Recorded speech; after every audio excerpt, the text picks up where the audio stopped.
Hi friends, how's it going? Welcome to the show.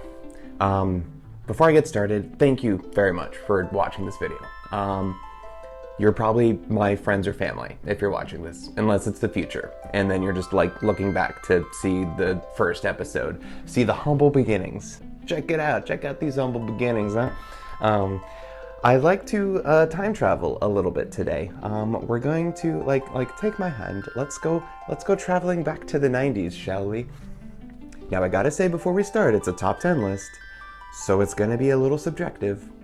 It's not going to match yours. If it does, then message me because we should be friends, but I otherwise want to just put it out there that there's going to be some popular opinions and some unpopular opinions. And so that being said, let's proceed. I have a few honorable mentions that will come at the end of this list, but as we begin, I'm going to fudge the rules a little bit and give you a number 11 because I couldn't quite fit this game into the top 10, but I wanted to give it a quick little shout out anyway, and that's Final Fantasy Mystic Quest. This game was the first Final Fantasy that I ever played, and for that I love it. It's a simple game. We got it here when a more complex Final Fantasy was being released in Japan. We got this one here and it's fun. It's definitely like a simple game, simple save the crystal type story. You know, not much more you can ask for from an old school Final Fantasy game than that. You know, they didn't have the random battles. You kind of approached them when you were ready. The game was, you know, it wasn't that hard. I also want to say it wasn't that easy, but I haven't played it since I was a kid, so maybe, I don't know. I mean, I haven't really given it a true playthrough. You know, I captured some footage, but other than that, I don't really remember how difficult it truly got. I hear it's very easy, so probably pretty accessible. So Final Fantasy Mystic Quest and its adorable soundtrack is at number 11. Now, at number 10, I'm being a little bit of a naughty top 10 list maker because I just broke another rule. I am allowed to do that though, aren't I? I'm gonna merge a couple of games. They're merged, here they are. It's the Breath of Fire series. Now, the first two games came out on the Super Nintendo. I have a really hard time really separating these two in my head. I know that they're very different. I know Squaresoft was involved with the first one, not the second. This is a Capcom franchise that peaked later in a different generation of consoles, but these two games were still good RPGs on the Super Nintendo. They're fun. I probably go back and forth between which one I like more. There's definitely things about the second one that are done better and some things that I like a little bit more about the first one. They're difficult. The second one especially is difficult. They definitely have a high encounter rate, but being that they're difficult, I guess that kind of forces you to grind. I like the graphics more on the second one. That's kind of normal, I feel like. The sequel got better graphics, but yeah, Breath of Fire is a cool series. You're always this hero who can turn into a dragon, and that right there was enough to sell me on Breath of Fire. And there's a cool town building side quest in the second game too, which are always a good time. So that's my number 10 game. Now, my number 9 game today is a game that isn't on a lot of top 10 lists, I have to admit, and I understand why. I get the criticism. It's by Taito. The game is Lufia. Lufia and the Fortress of Doom. Lufia 1 I'm including here today because it was the very first RPG that I played. For that reason, it has earned a spot on this list. I will defend that spot. I will tell you this. I get the targeting system in the battling is really troublesome, but there is a way to work around it. There is a way to work with it. The game opened really epic. Like you were in this climactic final battle. You're like these big 4 warriors trying to save the world from 4 bad guys that just want to destroy it. It's this big epic clash, and then you just fast forward 100 years into the future, and you get to play as the descendants of these mighty warriors. You know that old story. So I was very bad. This was my first RPG. I was very bad at it. I got stuck very early against not even like a boss. It was like these 4 monsters ambush you or something, and I had no idea how to proceed. I didn't know how to get better, so I never really got past that point for a while. But anyways, this game was fantastic. Lufia is something that deserves to be on my list, so it's number 9. Number 8 though. Number 8 is the very first time that Squaresoft released a game on a 16-bit system, which was Final Fantasy II. It is definitely the 4th one, but back then it was known as 2. So I remember that I had some relatives over at my house, and I was already asleep in bed. I was a kid, I was in bed, it was bedtime. They were playing this game downstairs, so I came up with some excuse to want to get up and go downstairs and just like to see it. So I remember going to get some water or some excuse, and I just remember seeing these characters, these colorful looking characters all lined up against some big giant boss that they were battling, and it just was very intriguing to me. I remember seeing one like go and jump and land, and it was just super cool. You know, I would play like platformers. I was into Mario and Sonic and that kind of a thing at this time, but I had never quite seen something like this, and it definitely stuck with me. So, you know, it was a darker story. It kind of started off of you questioning your orders, and you know, it's this whole self-discovery thing. You know, it's a good time. So Final Fantasy II, you're number 8. Now at number 7, we've got a game by a company that was epic back then in the 90s, and that is Soul Blazer. Soul Blazer was an action RPG. It was a simple game again, but it was in its simplicity, it was well done. It was very, very fun. I really enjoy like having this restore the world narrative. I love rebuilding towns as part of side quests. I for whatever reason, like that is always very appealing to me. And so that's basically all this game is. You know, there's just kind of this light versus dark clash that this was really a theme in all of the Quintet games. You would go into a dungeon and you would beat the monsters and the bats and the goblins and everything, and in doing so you were restoring the world. Like you would take out a bunch of bats, and that would like restore the inn in the village, or now you've released the mayor or the goat, the missing goat that's supposed to be in his goat corner. Things like that. There was like a forest village of animals you saved, a little like cave full of little sprites. It was a fun game, not super long, not super challenging. It was a really cool concept, and it was a lot of fun. So Soul Blazer is number 7.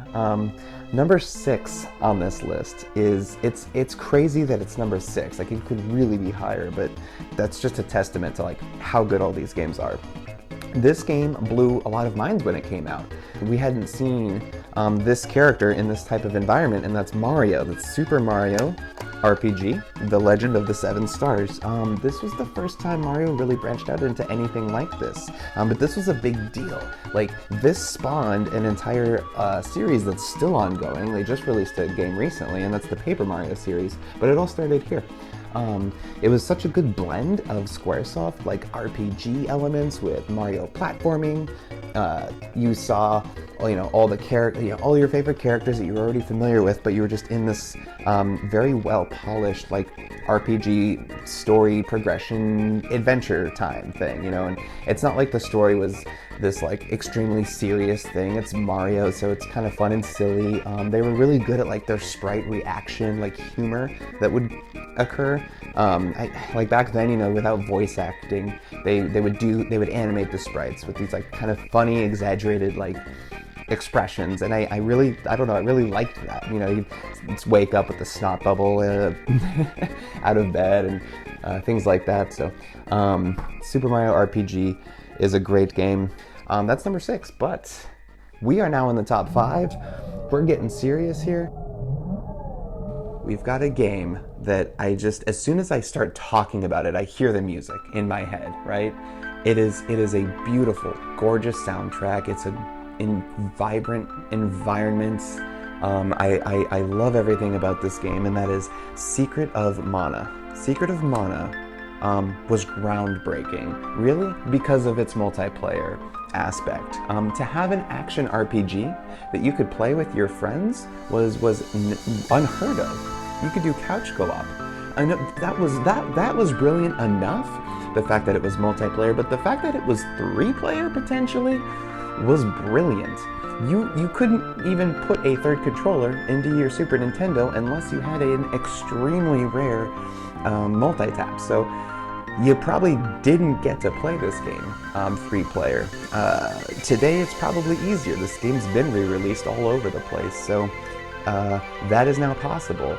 And I would say to do it, there are some hitbox detection issues in the battle system maybe, but you kind of learn to work with it. Again, like within Lufia, it's not a game-breaking mechanic. This game's great. I've played the 3D version that they came out with recently too, and I like it. I don't really have any major complaints about it, but I probably like the original a little bit more. So, number 5, Secret of Mana.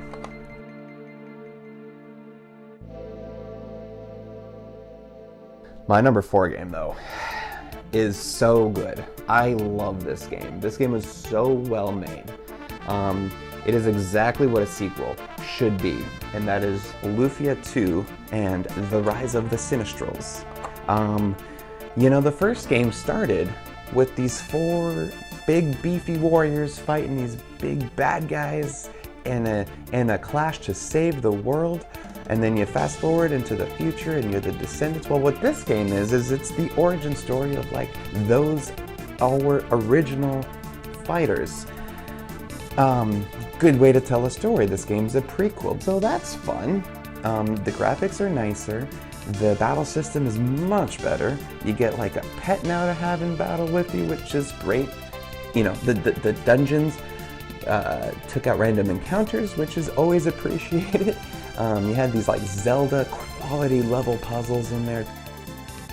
I love this game too because it helped to like start my early friendship of mine, which was like a guy that we discovered we both liked RPGs in like middle school, and so he let me borrow this, and I let him borrow like Mario RPG, and we've been friends ever since. So you know, these things are magical in this way.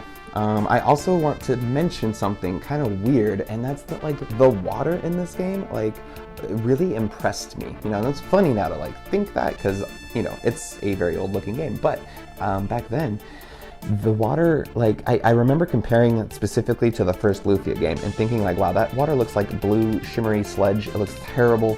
This game, I can see depth, I can see the bottom. It's gorgeous, it's beautiful, so realistic, it's so immersive. And it's like to this day, I still look at like water. I'll be playing some modern game and I'm just like, oh, look at that water. That's really good. It's better than Lufia 2, but you know what? Props to this game for just giving me those eyes. And you know what? And it had that roguelike dungeon. It was like one of the first ones, roguelike side quest. Like this game has a lot. It's great. Lufia 2 definitely deserves a number 4 spot. That being said, we are getting into the top 3 here, which, if I have to be honest, when I made this list, it was a very, very clear separation between these 3 games and all of the rest. These 3 games, I love them very much. They mean a lot to me. And I go and I replay through these games every so often. Like I love running back into them. Capturing the footage for this video was a delight. Number 3 is Illusion of Gaia. This could be an unpopular opinion. I don't see this game getting ranked as high typically as I am putting it. This was the first RPG that I physically owned, and I could just play and play and play until I could figure out how to get past whatever I was stuck on. It's probably the first one I ever beat. Now, the adventure was a very emotional one for me. This guy dealt with, Will and his friends, had to deal with like a lot of very big adult, like philosophical and moral dilemmas. A lot of the conversations that these characters had were like, they shook me as a kid, you know? They helped to form a lot of like my emotional like maturity. This video game did, you know? there was, without spoiling anything, just a few very touching moments in the game. But, between Will and his friends, you got Kara and her pet pig Hamlet. Will could transform into that mighty knight with his golden 90s blonde flowing hair, Frieden.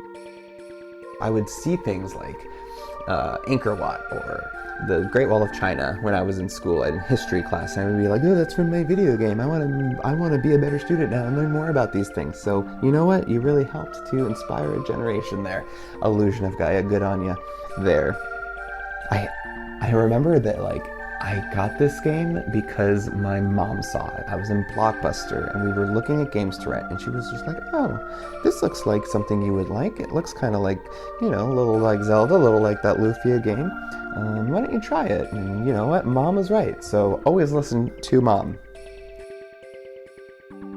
Putting aside Illusion of Gaia and all that love I just spewed for it, we're getting into the top 2 here, folks. Now, at number 2 is a game that I was obsessed with. This game was incredible from the moment I turned it on, and is still incredible today. I didn't know anything about this game other than that I knew I needed it and that I would love it, and I was not wrong. That game is Final Fantasy III. Final Fantasy III. Bad numbering system again. We know it as the number 6 game. This game blew my mind. I became a die-hard RPG fan because of this game. This was the game. This was the game that did it. I wanted to milk this game for everything it was worth. I wanted to explore every corner of every town and dungeon, talk to every single person in here. You start off, it's so epic. You're walking through the snow, you're in your mech, you're hearing the gorgeous soundtrack already. It's just coating your soul in gorgeous melody, and you get to hear that theme for the first time.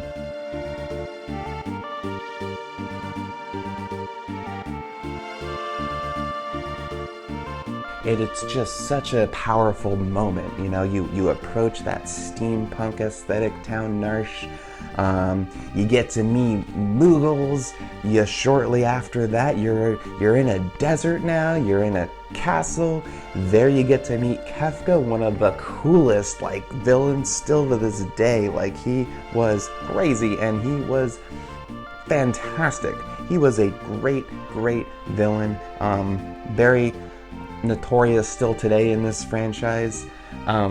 You get to the very Star Warsian feel starts to build as you realize there's this Empire versus the Resistance. They even tell Terra please help us. You're our only hope. It was very clearly inspired by that movie. You're riding chocobos, you're fighting Ultros, you're doing the things that you love. This game just is fantastic. An amazing cast of characters. They each have their unique abilities in battle. And the game had very big, powerful transitional moments. Not gonna spoil anything in case you haven't played it, because you really should. This game has aged very well, in my opinion. I think it's very playable today. And I think it's worth it. This game is definitely one of the best Final Fantasy titles. Arguably, people could say it's their favorite, and that's a very legitimate argument to still make today. So, Final Fantasy VI is my number 2 game now because this was the game. Because I became so obsessed with this game. I couldn't put it down. Squaresoft turned me into a die-hard RPG fan. So, I'm sitting there, I've got my appetite. My appetite was triggered for these types of games, and I needed to know, Squaresoft, now that you've got me, I need my main course, please. Please bring me something amazing to follow up with this masterpiece, and they did. They did not disappoint. My number 1 game, best RPG on the Super Nintendo. Chrono Trigger. Gosh, this game is one of the greatest games of all time. This game is still used constantly as a measuring bar when games come out that have an RPG retro aesthetic, and it's very well deserved. This was a powerhouse team. This was a dream team. You had the Final Fantasy mastermind combined with the Dragon Ball character designer. You had Yasunori Mitsuda on composer. He had a little help from Nobuo Uematsu at the time when he was hospitalized from working on this soundtrack, this legendary epic soundtrack for so long. I mean, it's just it's a time-traveling adventure that was just written so incredibly well. It gave us a look into a future, and can we affect that future by our decisions that we make today? Do we need to travel back into the past and make different decisions then? It was a wonderfully woven tale, I'll say that. And that the characters from all ages just came together to form a very charismatic group that just everybody worked just so well together. You could do, dual techs in battles. Like, everybody could do different things depending on who else was there with you. Like, I loved it. This game is another game that has aged well enough to play today and still have a really, really fun time with. If you've never played it, you owe it to yourself to figure out a way to do so. As a kid, I couldn't stop talking about it. Me and my friends, we'd be at recess, we'd be eating lunch, we'd be like, what do you think happens next? What did you think about that thing happening?